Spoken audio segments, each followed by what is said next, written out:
So ఇప్పుడే మాట్లాడుకున్నాం మనం, ఓకేనా. సో సర్ఫేస్ ఫినిష్ అనేది బాగా రావాలంటే నోస్ రేడియస్ అన్నది కొంచెం, ఓకేనా, కొంచెం ఎక్కువ ఉండాలి కదా, ఓకేనా. సర్ఫేస్ ఫినిష్ బాగా రావాలంటే నోస్ రేడియస్ అన్నది కొంచెం ఎక్కువ ఉండాలి, ఓకేనా. సో నోస్ రేడియస్ అన్నది పెంచుకుంటే మనకు ఆటోమేటిక్గా సర్ఫేస్ ఫినిష్ అన్నది బాగా వస్తుంది, ఓకేనా. సో అందుకనే ఆర్టీ వాల్యూ అన్నది with respect to surface finish form ఏంటంటే F²/8. అంటే జస్ట్ నోస్ రేడియస్ ఇచ్చి ఆర్టీ వాల్యూ కట్టమంటే ఈ ఫామ్లో యూస్ చేస్తాం, F²/8 యూస్ చేస్తాం, ఓకేనా. అలా కాకుండా ఒక సిఎస్లు ఇచ్చి ఇచ్చి ఆర్టీ వాల్యూ మనం ఫైండ్ అవుట్ చేయమన్నారంటే ఏం చేస్తామంటే F/tan CS ప్లస్ cot/Cని యూస్ చేస్తాం,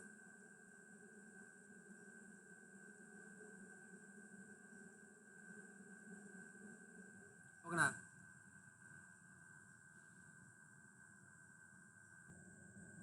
ఓకేనా. మనకి మీకు ఏం చెప్పాలంటే నోస్ రేడియస్ అన్నది పెరిగితే ఆటోమేటిక్గా షియర్ ఫోర్స్ అన్నది పెరుగుతుంది, ఓకేనా.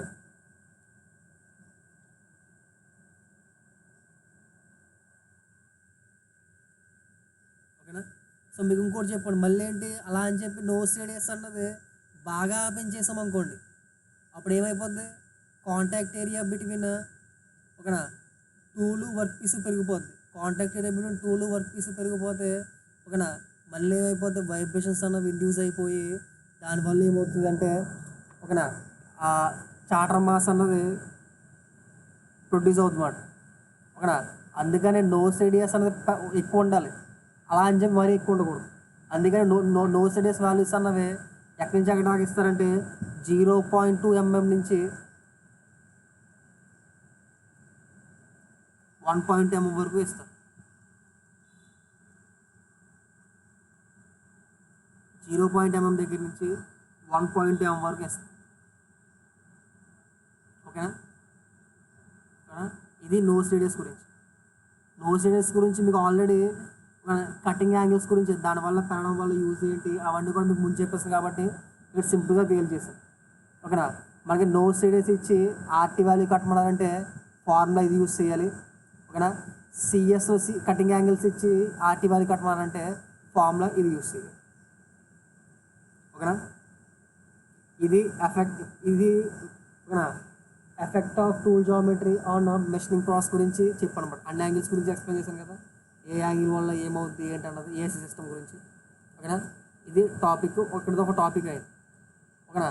సో మీలో ఎవరికైనా సరే effects of tool geometry on machining ఆపరేషన్స్లో ఎటువంటి డౌట్స్ ఉన్నా సరే క్లారిఫై చేసుకోవచ్చు. 8లో ఒకసారి క్వశ్చన్ ఇచ్చాడు ఇలాగా,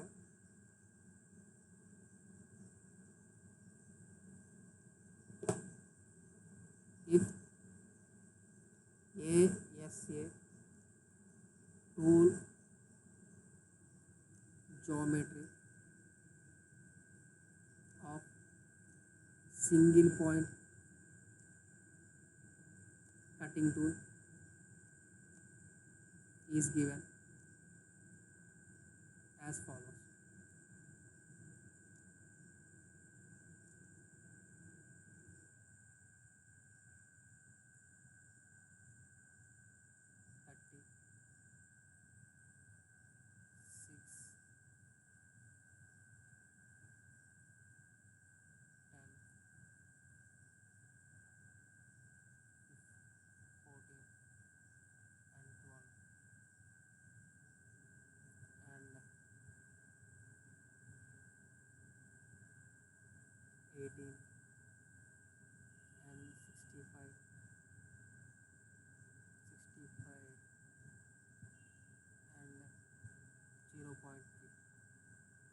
Then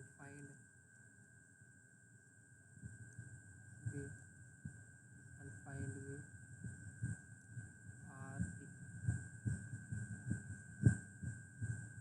surface of it. Then find the question. Then find find the R. Solve చేసి చెప్పండి. సారీ క్వశ్చన్ చిన్న తప్పు ఇచ్చాను. ఈ 12 తీసాను, 12 రిమూవ్ చేసి ఇప్పుడు ఓకేనా. ఇప్పుడు ఫైన్ వచ్చు. సార్ ఫీడ్ వల్ల అండ్ ఫీడ్ ఫీడ్ వల్ల చూడండి. ఇప్పుడు ఎవరు చూడండి. And feed is equal to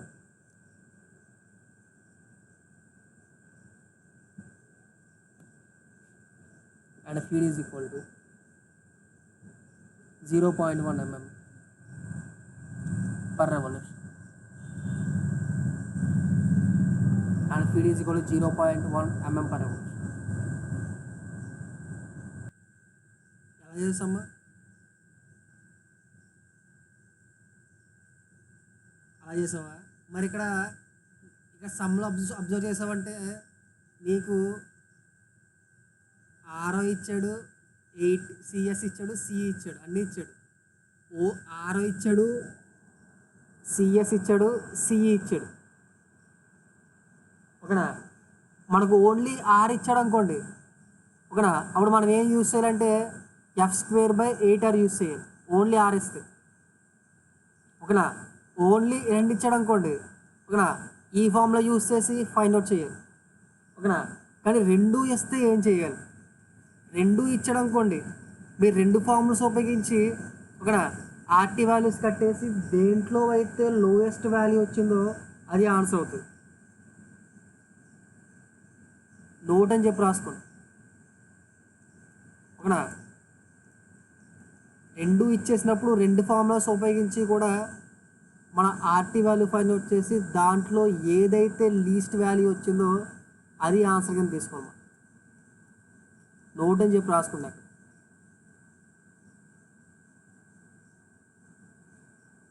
0.2 formulas ఉపయోగించి ఫైండ్ అవుట్ చేసావా?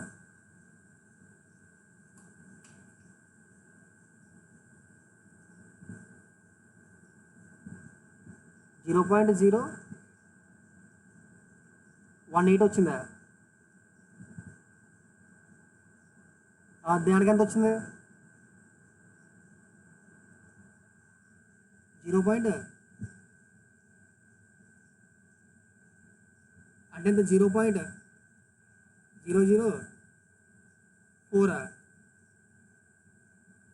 0.0 ఇదేనా? మరి ఇదే చిన్నది కదా.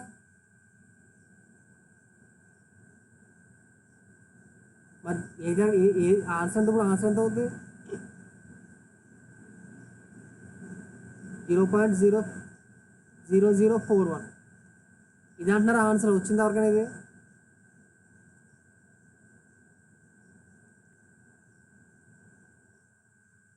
0.0041 వచ్చిందా?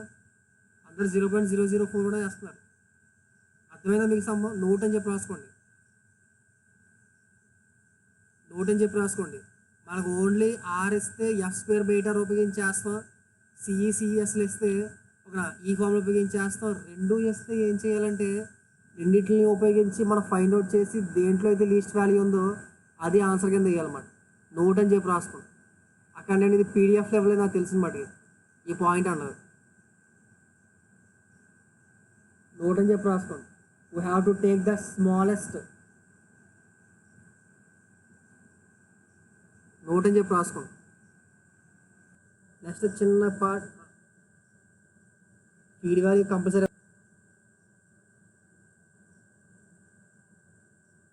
చెప్పు.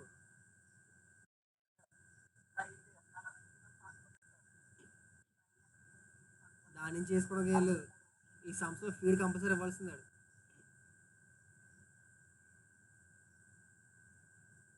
ఓకేనా. ఫీడ్ ఆడ ఇవ్వాల్సిందే కంపల్సరీగా.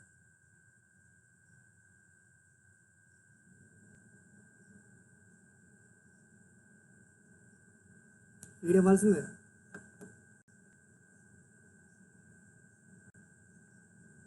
Teja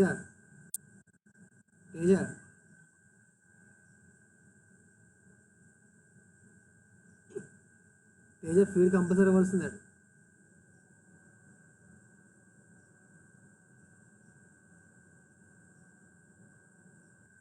mechanism of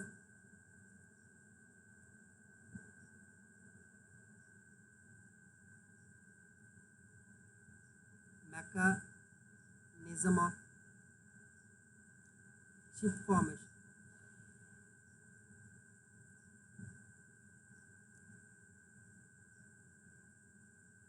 Mechanism of chip formation. Next concept.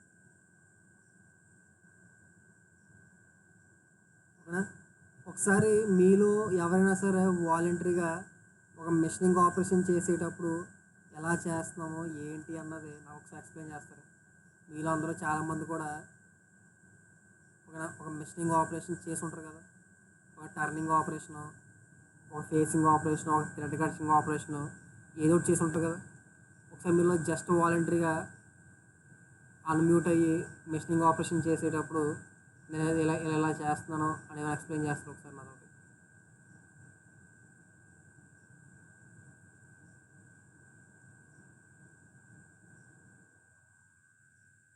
Machining operation చేసేటప్పుడు నేను ఇలాంటి పద్ధతి వాడుతున్నాను. ఎవరైనా సార్ ఒకసారి నాతో మాట్లాడి చెప్పండి.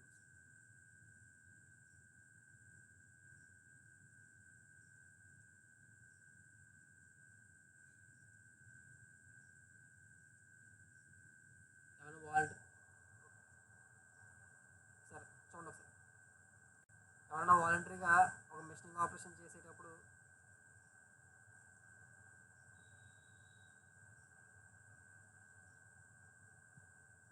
వాలంటరీగా నాతో అన్మ్యూట్ అయ్యి మీరు ఒక మిషనింగ్ ఆపరేషన్ చేసేటప్పుడు అక్కడ చేసే పద్ధతి ఏంటి, ఎలా చేస్తున్నారు ఏంటి అని ఒకసారి నాతో ఎవరైనా ఎక్స్ప్లెయిన్ చేస్తారా? నేను ఒక మిషనింగ్ ఆపరేషన్ చేసినప్పుడు సో అండ్ సో చేస్తాను సార్ అని చెప్పి. ఒక మిషనింగ్ ఆపరేషన్కి చేసేటప్పుడు మీరు ఏం చేస్తారు అక్కడ అన్న దాని గురించి ఎక్స్ప్లెయిన్ చేస్తారా? ఎవరో ఒకరు.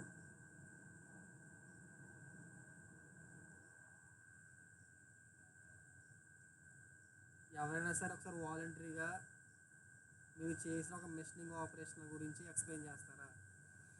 ఆ మిషనింగ్ ఆపరేషన్ చేసేటప్పుడు అక్కడ మీరు చేసే పద్ధతి గురించి నాకేం చెప్తారా? అక్కడ మీరు ఫాలో అయ్యే ప్రొసీజర్ గురించి ఏమైనా సరే నాకు ఎక్స్ప్లెయిన్ చేస్తారా? ఎవరైనా టర్నింగ్ ఆపరేషన్ కానీ ఏమైనా చేసి ఉంటారు కదా లేత్ మిషన్ మీద. సో మీరు అక్కడ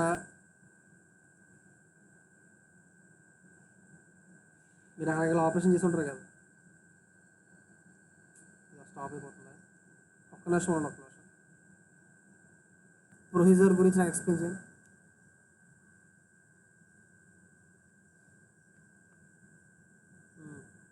చెప్పు చెప్పు. టూల్ అన్నది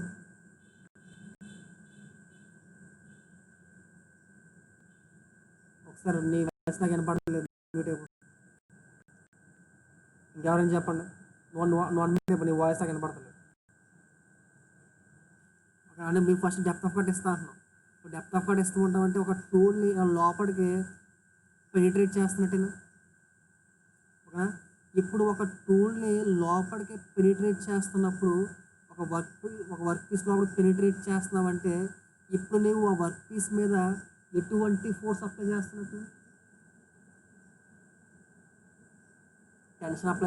వర్క్ పీస్ మీద టెన్షన్ అప్లై చేస్తున్నావా, కంప్రెషన్ అప్లై చేస్తున్నావా, షియర్ అప్లై చేస్తున్నావా, ఇంకేమైనా ఫోర్స్ అప్లై చేస్తున్నావా?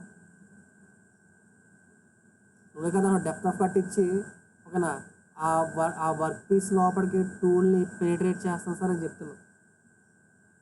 అంతేనా? ఓకేనా? ఇప్పుడు ఆ వర్క్ పీస్ లోపల పెనిట్రేట్ చేస్తున్నప్పుడు నువ్వు ఆ వర్క్ పీస్కి ఎటువంటి ఫోర్స్ ఇస్తావు అడుగుతున్నా. కంప్రెషన్ ఫోర్స్ ఇస్తున్నావా? ఓకేనా? సపోజ్ నువ్వు ఆ ఫోర్స్ అన్నది మొత్తం వర్క్ పీస్ అంతటిగా ఇస్తున్నావా లేకపోతే ఒక లేయర్ మీకు ఇస్తున్నావా? ఇనీషియల్గా చూడండి ఒకసారి చూడండి. ఇనీషియల్గా నువ్వు ఏం చేస్తావంటే ఆ వర్క్ పీస్ అంతటికి ఇనీషియల్గా ఇస్తావు నువ్వు. ఓకేనా, ఆ ఫోర్స్ అన్నది ఓకేనా. ఒక్కసారి మెషినింగ్ స్టార్ట్ అయిన తర్వాత ఆ ఫోర్స్ అన్నది కేవలం ఒక లేయర్ మీద పడుతుందన్నమాట. అంతేనా. నువ్వు డెప్త్ ఆఫ్ కట్టించుకోవడానికి ఇనీషియల్గా లోపల పెనిట్రేట్ చేస్తావు.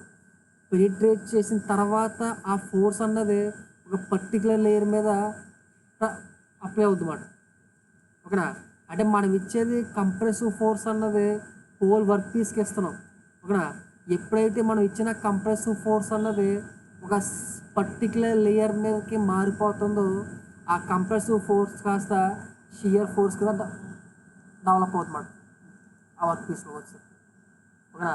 మనం ఇస్తుంది కంప్రెసివ్ ఫోర్సే. ఓకేనా. కానీ ఆ కంప్రెసివ్ ఫోర్స్ కాస్త మనకి హోల్ వర్క్ పీస్ మీద కాకుండా ఓకేనా వర్క్ పీస్ మీద కాకుండా అది లేయర్ మీద ఒక పర్టికులర్ లేయర్ మీద పడుతుంది కాబట్టి ఆ ఫోర్స్ అన్నది షియర్ ఫోర్స్ కింద మారుతుంది. ఓకేనా. ఓకే, అది షియర్ ఫోర్స్ కింద మారింది. ఓకేనా. ఇప్పుడు ఆ షియర్ ఫోర్స్ అనేది ఏం చేస్తుందంటే ఓకేనా ఈ ఈ సర్కిల్ పైన ఉన్న లేయర్ని పీల్ ఆఫ్ చేస్తుంది. పీల్ ఆఫ్ చేయడం అంటే ఏంటి, పీల్ చేయడం అంటే ఏంటి, ఇది దీని నుంచి ఈ వర్క్ పీస్ దగ్గర నుంచి పైన లేయర్ని విడదీస్తుంది కదా. ఇక్కడ ఇక్కడ ఇక్కడ టిప్ ఉంటుంది. ఈ టిప్ అనేది ఏం చేస్తుంది అంటే ఈ లేయర్ని ఎలా పీల్ ఆఫ్ చేస్తుందన్నమాట. ఇలా విడదీసుకుంటూ వెళ్తుంది. ఓకేనా. ఇప్పుడు ఇలా విడదీసుకుంటూ వెళ్ళాలంటే ఓకేనా ఇక్కడ ఆటోమేటిక్గా ఇనీషియల్గా స్టార్టింగ్లో ఒక క్రాక్ అన్నది జనరేట్ అవ్వాలి కదా. ఒక షియర్ ఫోర్స్ వల్ల ఓకేనా ఒక క్రాక్ అనేది జనరేట్ అవ్వాలి. ఓకేనా. ఇప్పుడు ఒక క్రాక్ అనేది జనరేట్ అవ్వాలంటే మనం అప్లై చేసిన షియర్ ఫోర్స్ అన్నది ఎంత ఉండాలి.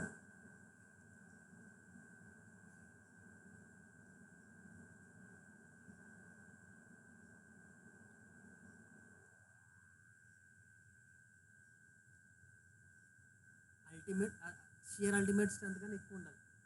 ఓకేనా. ఒక క్రాక్ అన్నది డెవలప్ అవ్వాలంటే స్లో అయిపోతుందా, అసలు నిలబడతలేదా, చాలా స్లో వస్తుందా.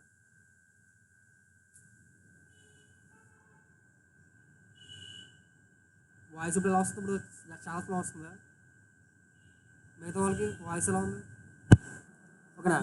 ఇప్పుడు ఓకేనా ఈ టూల్ అనేది ఏం చేయాలంటే ఇక్కడ ఇనీషియల్గా క్రాక్ అనేది జనరేట్ చేయాలన్నమాట.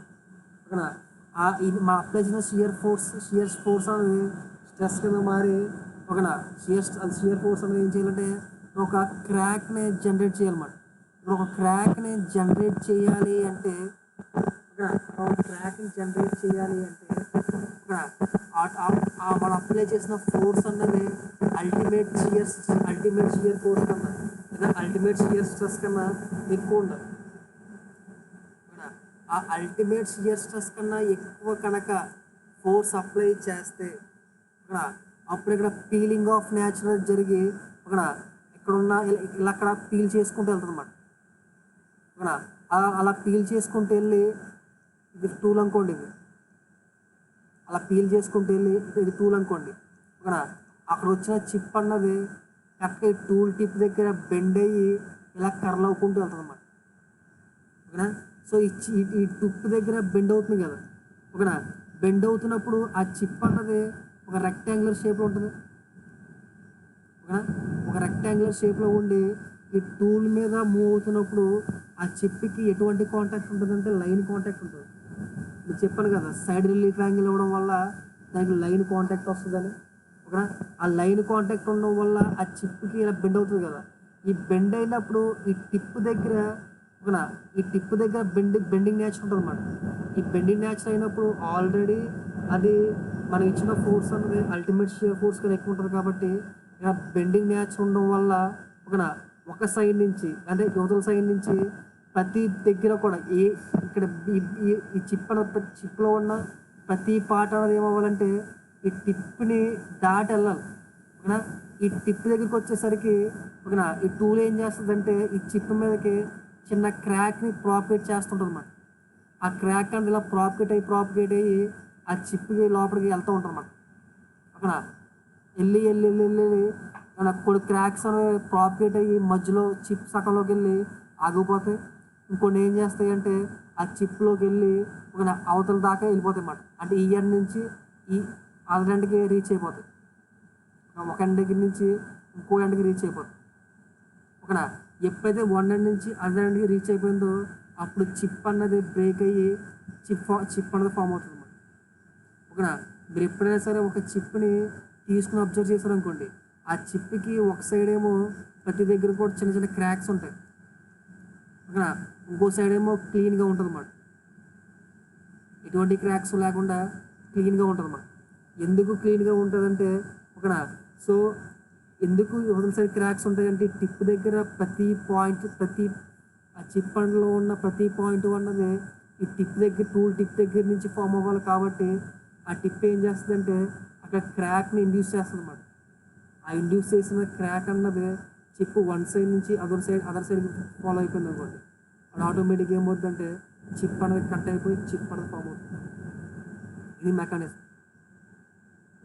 ఓకేనా అసలు అక్కడ మన చిప్ ఫామ్ అవ్వడానికి మెకానిజం ఏమవుతుంది అంటే మీరు ఏం చెప్పాలంటే ఇనీషియల్గా మనం షియర్ ఫోర్స్ ఇస్తాం, అంటే షియరింగ్ చేస్తాం. ఓకేనా ఇనీషియల్గా షియరింగ్ చేసిన తర్వాత నెక్స్ట్ ఏం చేస్తున్నామంటే ఓకేనా ఇక్కడ టిప్ దగ్గర క్రాక్స్ అన్నవి ఇండ్యూస్ చేసి ఆ షియర్ చేసిన దాన్ని కట్ చేస్తున్నాం కదా. ఓకేనా తర్వాత టీరింగ్ చేస్తున్నాం. షియరింగ్ చేసి అండ్ దెన్ టీరింగ్. ఓకేనా సింపుల్ పాయింట్ గుర్తుపెట్టుకోండి. ఒక చిప్ అన్నది ఫామ్ అవ్వడానికి అక్కడ జరిగే మెకానిజం ఏంటంటే ఏం చెప్పాలంటే షియరింగ్ అండ్ టీరింగ్ అని చెప్పాలి. అంతకుమించి ఏం లేదు దీంట్లో. అదవుతుందా? ఒక మెకానిజం చేయడానికి అక్కడ జరిగిన మెకానిజం ఏంటని చెప్పాలంటే షియరింగ్ అండ్ టీరింగ్ జరుగుతుందని చెప్పాలన్నమాట. ఓకేనా అది అర్థమైందా? ఇంకోసారి చెప్పనా? ఈ చిప్ ఫార్మేషన్ గురించి అర్థమైంది ఇంకొకసారి చెప్పనా?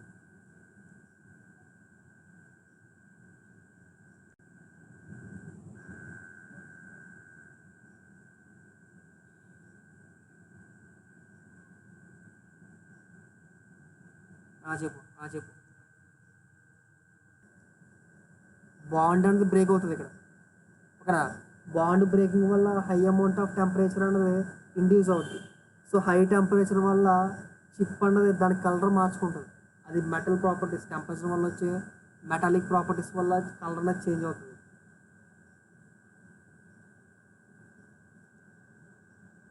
ఓకేనా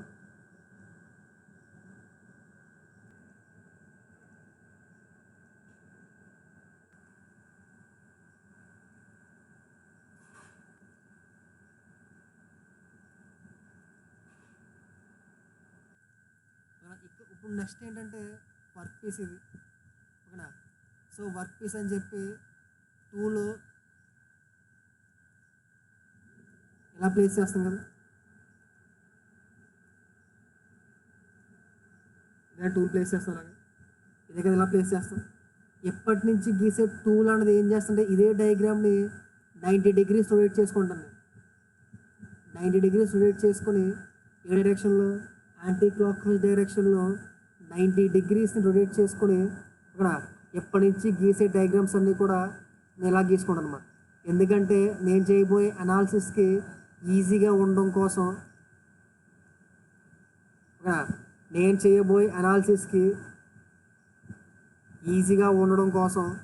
ఓకేనా నేను గీయబోయే టూల్స్ని 90 degrees రొటేట్ చేసుకొని ఇలా గీసుకుంటాను అన్నమాట టూల్ని ఇప్పటి నుంచి. ఓకేనా యాక్చువల్గా అయితే మన ల్యాబొరేటరీలో చేసేటప్పుడు ఓకేనా లేదా మన ల్యాబ్లో చేసేటప్పుడు ఓకేనా యాక్చువల్గా డయాగ్రామ్ వర్క్ పీస్కి టూల్ డయాగ్రామ్ ఇలాగే ఉంటుంది. ఇదే ఎగ్జాక్ట్ ఇది. ఓకేనా కానీ ఎప్పటి నుంచి నేను గీయబోయే డయాగ్రామ్స్ అన్నీ కూడా ఇలా గీసుకుంటాను.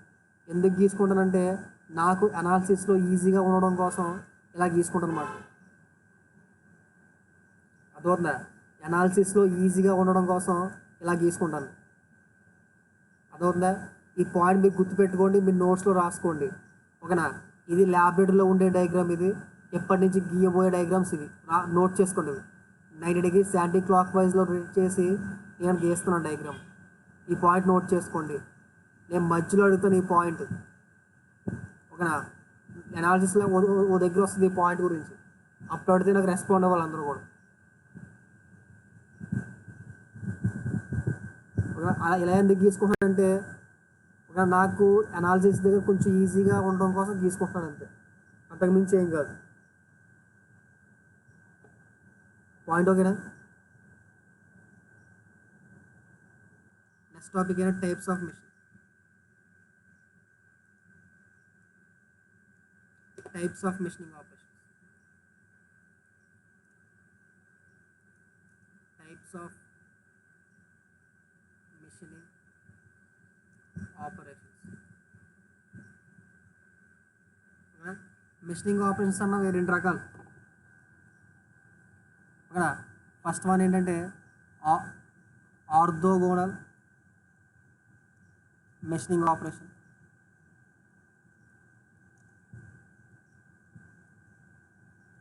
సెకండ్ వన్ ఏంటంటే oblique machining operation.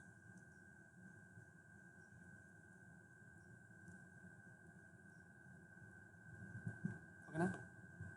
First one ఏంటంటే orthogonal machining operation, second one ఏంటంటే ఆబ్లిక్ మెషినింగ్ ఆపరేషన్. ఓకేనా?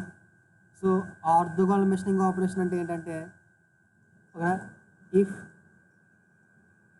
కటింగ్ వెలాసిటీ అన్నది, ఓకేనా, ఆర్థోగోనల్ మెషినింగ్ ఆపరేషన్ అంటే ఏంటంటే కటింగ్ వెలాసిటీ అన్నది, ఇఫ్ కటింగ్ వెలాసిటీ అన్నది perpendicular to the cutting edge, major cutting ఎడ్జ్కి కటింగ్ వెలాసిటీ అన్నది పర్పెండిక్యులర్గా ఉంటే, ఓకేనా, కటింగ్ వెలాసిటీ అన్నది మేజర్ కటింగ్ ఆపరేషన్కి పర్పెండిక్యులర్గా ఉంటే అలా చేసే ఆపరేషన్స్ ఏమంటామంటే ఆర్థోగోనల్ మెషినింగ్ ఆపరేషన్ అంటాం. ఓకేనా? పర్పెండిక్యులర్గా లేకపోతే, cutting velocity is not perpendicular to cutting edge అయితే దాన్ని ఆబ్లిక్ మెషినింగ్ ఆపరేషన్ అంటాం.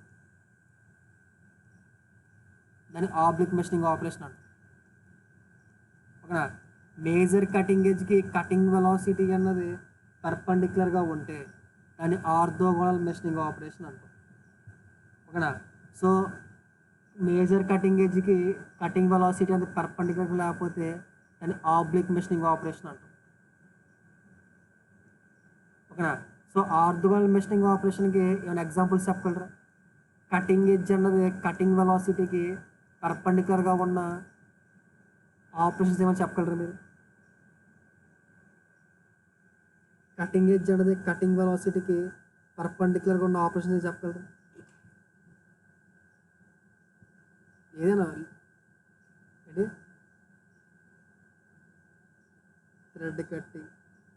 ఫస్ట్ పార్టింగ్ ఆఫ్ ఆపరేషన్ చెప్పండి.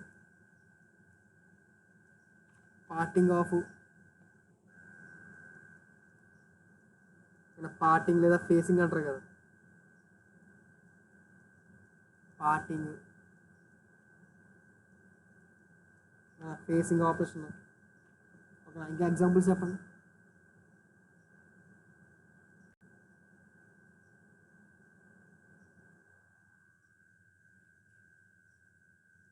ఆర్థోగోనల్ మెషినింగ్ ఏమైనా ఎగ్జాంపుల్స్ చెప్పండి. ఫేసింగ్లో మనం టూల్ ఏ యూస్ చేస్తాం?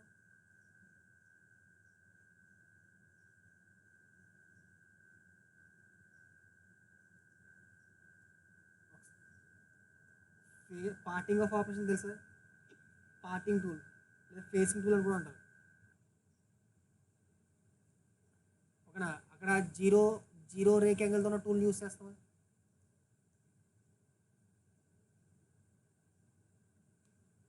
జీరో రేక్ యాంగిల్తో ఉన్న టూల్ యూస్ చేస్తాం అక్కడ మనం. పార్టింగ్ ఆఫ్ ఆపరేషన్లో ఏం చేస్తామంటే జీరో రేక్ యాంగిల్తో ఉన్న టూల్ యూస్ చేస్తాం మనం. లో వాయిస్ వస్తుందా? ఒక నిమిషం. ఒక్క నిమిషం ఉన్నాడికి వెళ్ళిపోద్దు.